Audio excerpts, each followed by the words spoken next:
দাদা কি রে? রাম রাম রাম রাম রাম রাম রে, তুই তুই কেন রে? দাদা দেখছো সাহস, দেখছো ওর সাহস কত বড়? দেখো তুমি বর্দার থাকতে ওই কিভাবে আসে, নিজের ধর্ম ত্যাগ করে, বাপ দাদার ধর্ম ত্যাগ করে মানুষের ধর্ম গ্রহণ করেছে। আর কোনো মান সম্মান আছে দাদা? কো তুই তুই কি কি খবর হচ্ছে? কথা দেখতেছ? হ্যাঁ দাদা এই তো দেখলেন তো আমি ইসলাম ধর্ম গ্রহণ করছি। তা আমি আসনো আমার বাপের যে সয় সম্পত্তি যেগুলো ঠিক গেছে সেটা আমি যে কটা পাবো সে পৈতৃক সম্পত্তিটা আমাকে দাও। আমি তা কষা কি রে তুই রে? দিব নাকি দাদা? দেবো? তুমি কে পৈতৃক সম্পত্তি তুই এক আনা এক বিন্দু পাবো না। তুই বাপ দাদার ধর্ম বিসর্জন দিয়ে তুই যে দাদার ধর্ম গেছো তার কাছ থেকে যা। তুই তুই বাপের সম্মান থুসনি, বাপ তো মারা গেছে।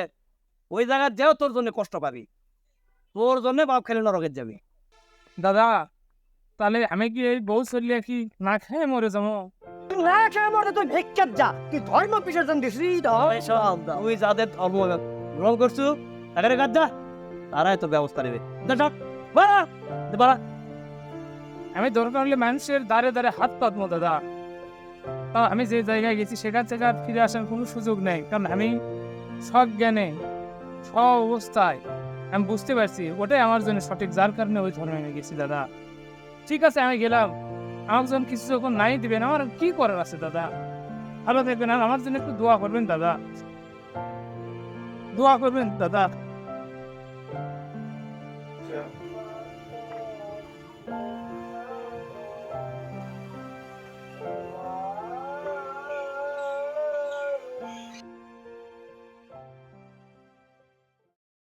কাকা ভালো আছেন? আসলাম এই যে গুরুপদ, এ তো নতুন মুসলমান হয়েছে। আলহামদুলিল্লাহ, এটা তো খুবই ভালো কথা। বাড়ির থেকে আসার সময় কেউ তো তাকে কিছু দেয়নি, আরে এখন সে খুবই অসহায়। কাকা আপনি তো প্রায় 300 বিঘে জমি জমা। আল্লাহ দিছে, এই যে এগুলো দেখছি, এই যে কলার বাগানটা। আমি না কুবের যাচ্ছি, ওর থেকে তুমি 5টা হদক জমি এক দিলে নিনি, অন্তত বাড়ি করে থাকার জায়গাটা আর দেয়নি। বাবারে সমস্যা তো ওটি, আমি তো দিবারই চাই, কিন্তু এই যে জায়গা জমি যদি দেই, দেখা যাচ্ছে ঘোরা বসে হাগামতা কাগজ ঘোরা বেঁধে দিছে, কেউ আর আমাকে ধরিচ্ছে না। তাহলে আমি খুব সমস্যার মধ্যে, বিপদের মধ্যে পড়ে যাবো। বাবা বাড়ির সময় বউ বাচ্চা আছে, এটা না বুঝাতে আমি কিছু পাওয়া যাচ্ছি না। আপনি তো মেলা জমি জমা আছে। হ্যাঁ আছে, আমি তো করছি, এটা সবই আমার, কিন্তু চাষির কাছে না শুনলে আমি কিছু পাওয়া যাচ্ছি না। আপনার কাছে খুবই আশা করে আসলাম কাকা। হ্যাঁ আশা করা তোরা আছু, ঠিকই আছে, তা আমি না দেখি চাষির সাথে বোঝাপড়া করি। তোর চাষি কি কয়? চাষি কই এনে দেখেন যদি হয় এই হ্যাঁ হ্যাঁ, তোর চাষি না করলে হবে না বাবা, নব আমি দিয়ে মুসলিম আমার ছেলে। ক্ষমতা নাই। তোর চাষি সব দেখি, তোর চাষির সাথে কথা কই।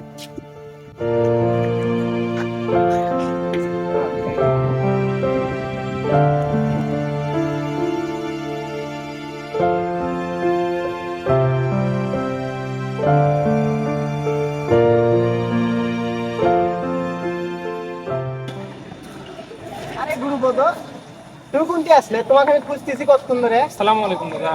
ওয়ালাইকুম সালাম। কি সব করেছেন দাদা? আরে তোমাকে ওই যে ইনামুল ভাই তো যাইতে বলছে অফিসে। বলেন তাহলে। আচ্ছা চলো তাড়াতাড়ি চলো।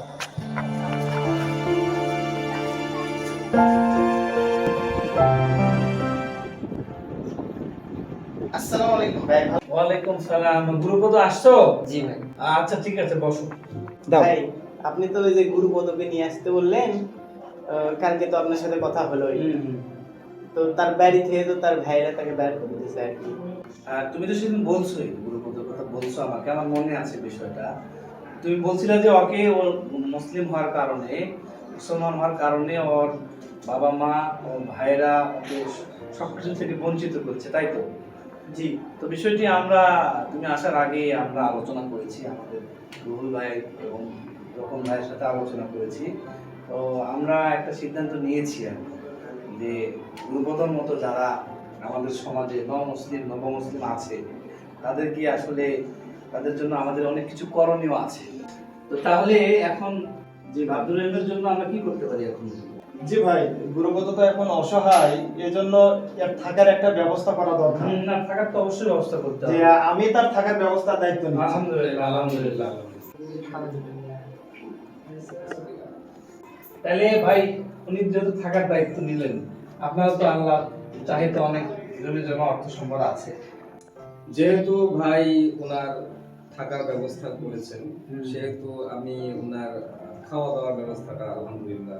আলহামদুলিল্লাহ। তো যাক, আলহামদুলিল্লাহ, আমরা আপাতত গুরুপদ থাকা এবং খাবারের ব্যবস্থার একটা বন্দোবস্ত করতে পারলাম, আলহামদুলিল্লাহ। শুধু তো গুরুপদ না, এরকম গুরুপদের মতো আরো অনেকেই সমাজে আছে যারা নবমুসলিম হওয়ার কারণে তারা অবহেলিত সমাজ থেকে, তাদের পরিবার থেকে। তো এই জন্য আমরা স্থায়ীভাবে আমরা তাদের পুনর্বাসনের জন্য একটা ট্রাস্ট গঠন করতে পারি। কি বলেন আপনারা? জি ভাই, অবশ্যই করা খুবই ভালো উদ্যোগ ভাই। তো তাহলে আমরা তিনজন তো এখানে আছি, আমাদের সাথে আরো যারা সমাজের গণ্যমান্য ব্যক্তিবর্গ আছে, আমরা দ্রুত তাদের সাথে কথা বলে একটা ট্রাস্ট গঠন করবো ইনশাআল্লাহ। জি ইনশাআল্লাহ। আচ্ছা ভাই, তাহলে আমরা আসি। আচ্ছা, ঠিক আছে, তোমরা আসো। তো তাহলে শোনো গুরুপদ, আজকের মতো আমরা বিদায় নিচ্ছি। তবে তোমার আজ থেকে আর কোনো টেনশন নাই, ঠিক আছে? তুমি কোনো টেনশন করবে না, আমরা তোমার দিনী ভাই। যে কোনো সমস্যায় তুমি আমাদেরকে অবশ্যই জানাবে, ঠিক আছে?